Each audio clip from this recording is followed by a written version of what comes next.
त्यामुळे अनिल देशमुख यांच्यावरच्या हल्ला प्रकरणी नागपूर पोलिसांकडून न्यायालयात पुरावा सादर करण्यात आलेला आहे। दगड पुढील सीटवर कसा पडला असा फॉरेन्सिक अहवालात म्हटलेला आहे। काटोलीतल्या देशमुखांवरील हल्ल्याचा बनाव करण्यात आल्याची शंका उपस्थित करण्यात आली आहे।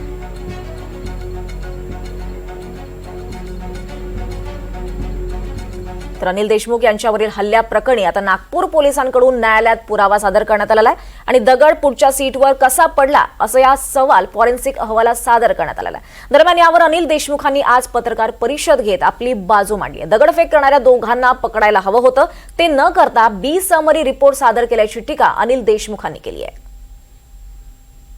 आणि त्या दगडफेकीमध्ये आपल्याला माहित आहे की गाडीचे काचाला दगड मारले आणि त्याच्यामुळे काच फुटून मला जखम झाली होती। फॉरेन्सिकच्या रिपोर्टमध्ये सुद्धा म्हटलं आहे की अनिल देशमुखांच्या गाडीवर एका इसमाने मोठा दगड मारला, एका इसमाने लहान दगड मारला आणि त्याच्यानंतर अनिल देशमुखांच्या गाडीची काच फुटून काचेची जखम त्यांच्या कपाळाला झाली असं फॉरेन्सिकच्या रिपोर्टमध्ये म्हटलेलं आहे।